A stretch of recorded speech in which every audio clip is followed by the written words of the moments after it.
there's a lot of operational KPIs. So, and they're all, usually they're all very time-based. Time to first response, resolution time. And those things are great, but a lot of times what I find is that listening to your customers and what they say first, you actually don't find what's most important to them. And it may be, if you really spend some time listening, you may find that it's not the speed of the service, it's the quality. So the comprehensiveness of the answer and that little bit of relationship building can go a long way. But you need to find that from a customer.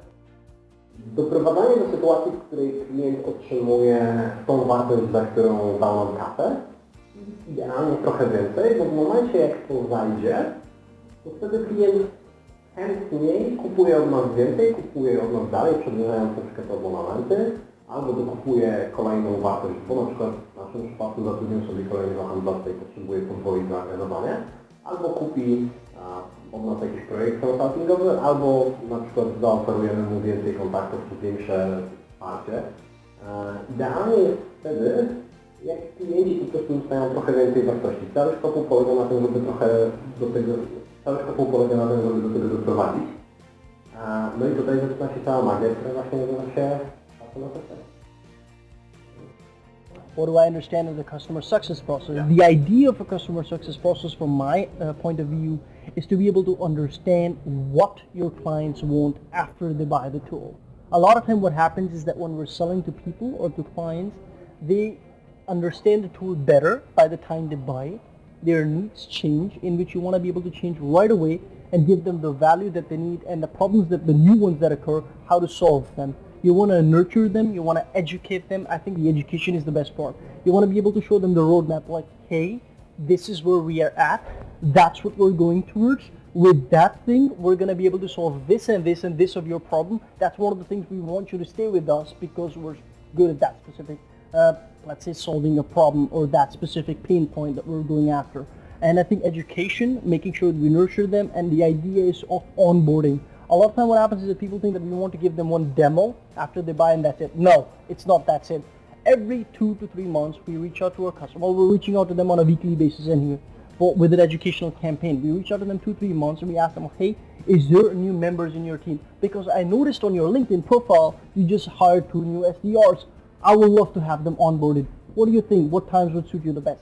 So you're kind of proactive, which is very well taken from those people, and they want to take the most of it. And they go, yeah, well, cool person. You build a relationship over the telephone as well as email conversation, and you shoot your SDRs kind of connecting with LinkedIn, shooting them informational packets. So you're kind of being proactive rather than just sitting back and going, you know what, I give a demo, that's enough. No, you be upfront and you want to make sure that you get them and stay with you for a longer period of time.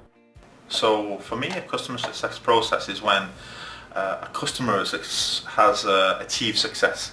So basically, it's not just about us getting them through and spending their money. A good customer, a retaining customer that will stay with you forever, is a customer that constantly needs your platform. So we invest in things like education to make sure a customer doesn't just buy a tool, but buys a solution. Nie jest to łatwe do zdefiniowania, tak? Tak naprawdę jest to wartość dodana, jaką osiąga Twój klient ze współpracy z Tobą. I teraz ten proces jest procesem, przez który on przechodzi, żeby osiągnąć jak największą wartość. Jeżeli nie zbudujesz go właściwie, masz czerń, jeżeli zbudujesz go właściwie, masz klienta na dłuższego.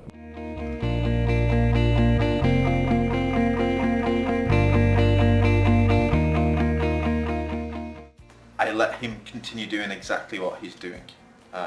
I work teams that are based on results and not based on hours or time spent anywhere. If you can hit your target and play golf 3 times a week, keep doing what you're doing. If it's not broke, don't fix it. So I highly recommend not overcomplicating situations. Salesmen are quite emotional people, so you have to live with them a little bit. Sprzedaż jest grą zespołową. Nie możesz faworyzować jednej osoby nad drugą ze względu na wyniki. Poza tym wyniki są jedną składową tego, co robimy i kim jesteśmy jako handlowiec. Tak? Ja bardzo nie lubię, jeżeli ktoś na przykład nie okazuje szacunku innym kolegom tylko dlatego, że ma lepsze wyniki, albo nie chce się podzielić sukcesem. Miałem kiedyś sytuację, kiedy rozmawiałem o pracy z jednym handlowcem, miał doskonałe wyniki i się go spytałem, No dobra, to jak te twoje wyniki przełożyły się na zespół? Co masz na myśli? Czy podzieliłeś się tym, co robisz, żeby twój zespół też mógł wygrać? No nie, ja im nie powiem, co robię, bo wtedy oni będą mieli wyniki tak jak moje. Nie przyjąłem go do pracy. I believe by working 15 to 16 hours a day, I'm burning myself out. That is the case for most CEOs out there. That is the case for more entrepreneurs out there. They're burning themselves and thinking about the company all the time. The idea is that I realized that after working a straight year, I just crashed and burned. I got sick and I was like, shit man, I can't take it anymore. So if my sales rep is happy, is giving me results, because I would rather have not come to a stage where he's not giving me results. So if a private, let's say a getaway or takeaway or on a vacation kind of helps him get into his zen back and kind of recharge his batteries, it's completely okay with me. I don't think you have to take a month off, because the idea is to build a process in which you're not relied on one rep. You're relied on the whole process. He is part of the process, but if he is out, let's say something happens to him, God forbid, it really won't affect the process. The only thing is that we need a new person and kind of take over his responsibility or her responsibilities. So the idea is that if I want my reps to be at the top of the game, motivated and be on the shape and with the same focused mind every single day, if their getaway is a vacation and they come back with more motivation and let's say more concentrated will of power to work, I'm completely okay with that. Intuicyjna odpowiedź, która się nasuwa, to wszystkie rzeczy, które są negatywne. Zwalnia albo daje naganę, obcina mu premię, cokolwiek takiego, ale jak się nad tym chwilę zastanowić, to coś się mogło stać.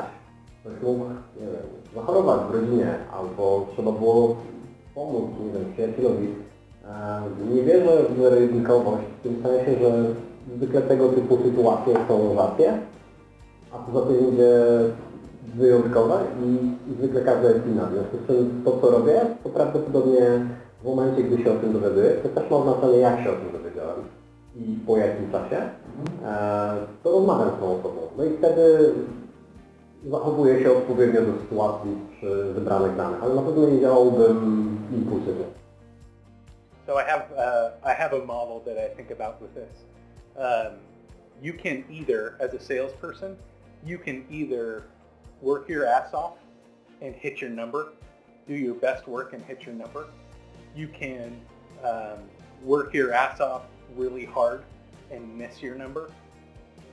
You can also sit on your ass and do nothing and miss your number, or you can sit on your ass and do nothing and hit your number.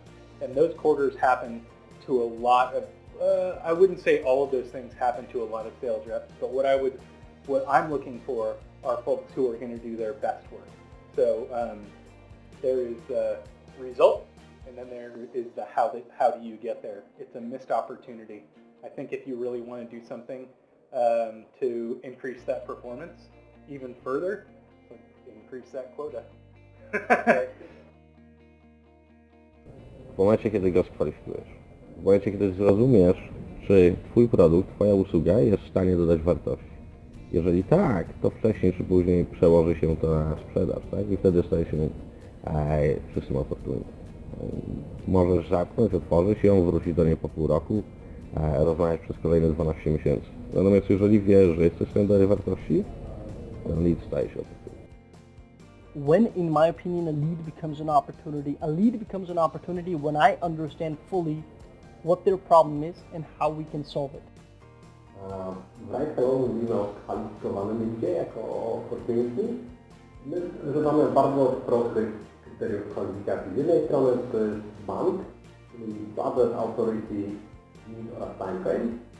I opowiem króciutko o każdym z nich, bo to się składa na rezultat. Budget, czyli czy klient ma przynajmniej tyle kasy, ile kosztuje nasz najmniejszy pakiet. Jeżeli nie, no to prawdopodobnie nie mamy o czym rozmawiać. Warto zaoszczędzić sobie i klientowi na czasie. Z drugiej strony authority, i to jest bardzo często mylone przez handlowców z funkcją.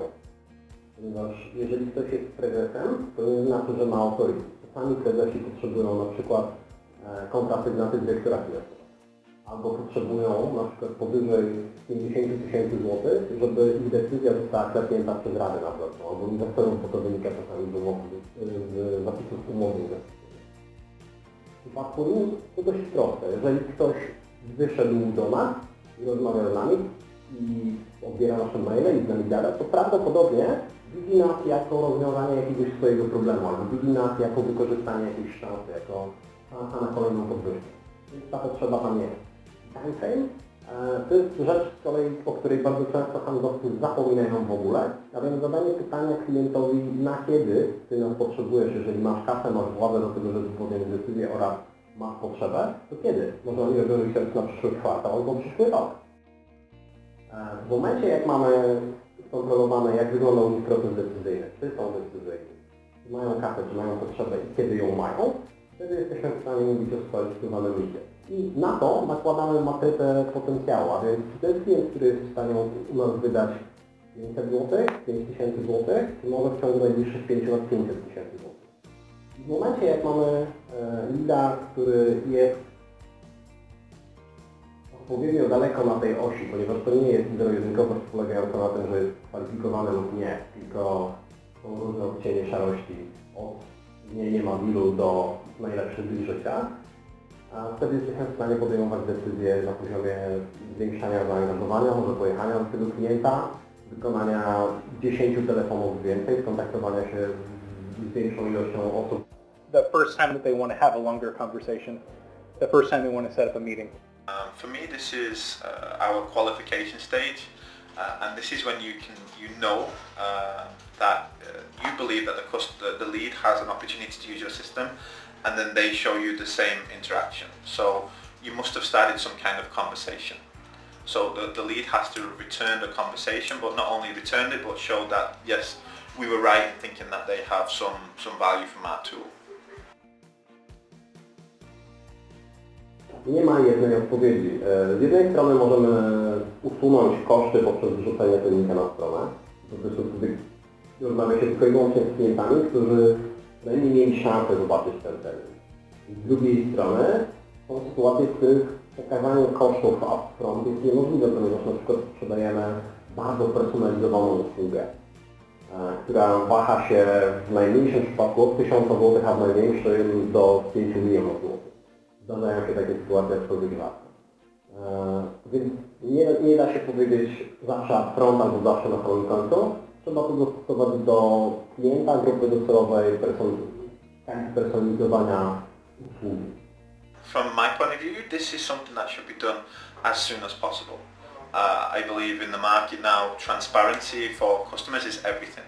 They want to know that there's no hidden secrets, nothing behind the scenes, no hidden costs. So the more open and upfront you are about it, and the more confident you are about your cost, the more the customer will believe the value that you made is correct. So, you know, we call it a frictionless process. So brands now that we see like contact us for a quote, contact us for a call, these are becoming less and less popular because people, they want to know before they invest their time. Każdy moment jest dobry. Musisz mierzyć siły na zamiary, tak? Fajnie, jeżeli ja chciałbym, nie wiem, kupić sobie dom z 10 sypialniami, ale mnie na niego nie jest. W związku z tym, po co rozmawiać o domu z 10 sypialniami, jeżeli ja nie jestem w stanie sobie go kupić, tak? Jeżeli ja bym chciał, nie wiem, rozwiązanie, które wykracza poza budżet Twojej organizacji, nie jesteś w stanie go zrobić, po prostu w obecnej chwili nie jesteś w stanie pójść tą drogą, tak? Bo cała sprzedaż, cały budżet Twojej organizacji nie jest w stanie tego pokryć. Po co prowadzić rozmowę? Więc staraj się wpasować koszty swojego produktu i jak najszybciej w tą rozmowę. Ale to nie znaczy, że musisz zadać pytanie, czy masz budżet. Nie mam, okej, to nie rozmawiamy dalej. Naprawdę. Rozmawiając, rozpoczynając rozmowę, powinieneś wiedzieć o tym, czy rozwiązanie, które proponujesz, jest w stanie zmieścić się w budżecie organizacji, z którą rozmawiasz. Tak? Ja nigdy nie pytam o budżet. Jest to zupełnie nieistotne, bo jeżeli ja wiem o tym, że Twoja organizacja jest w stanie przełknąć moje rozwiązanie i wiem o tym, że jestem w stanie Ci dać wartość, jeżeli ja Ci to pokażę w odpowiedni sposób i uzmysłowię, że to, co robimy, wpłynie pozytywnie na Twoją organizację, budżet się znajdzie. There's two ways. One, if the lead is inboundish, which is pretty much all the leads in the world now, because you reach out to people but they come to your website anyway because they want to see who you are, what are you doing, so they see your costs in a way anyway. And if they're still interested in talking to you, let me tell you one thing. They are aware of the price either they're looking to negotiate or either they're okay with the price. It's not really a big deal. The idea is that now to give them the value that fits the price point. To talk about a price could be after you understand the problems. Hey, well, this is a problem. We have a solution which can solve your X problem. Now, how is the borrowing process like? Hey, so you say, do you have a budget already? Or you want to get a budget approved? So when you kind of start hitting them softly, and then you come to the price point. So our visitors or our clients or our opportunities or whatever you want to call them fall into 3 buckets, which is $2,000, $5,000, or $10,000. So which one feels the most comfortable for you? This one, that one, or that one? Honestly, 5,000 kind of sounds about right to me. And you kind of gauge their understanding and their feeling in their pocket rather than saying, how much budget do you have? How much do you have money for this? That's not the right way of approaching. So I think that's the best way to kind of build them up and warm them up to that situation in which you can ask the money question. Oh my. I don't talk about pricing at all until very deep after understanding the needs. And I actually don't break that out separately. What I do is I have one all-encompassing price for technology, services, everything, and then I list out what that price includes. It's one number.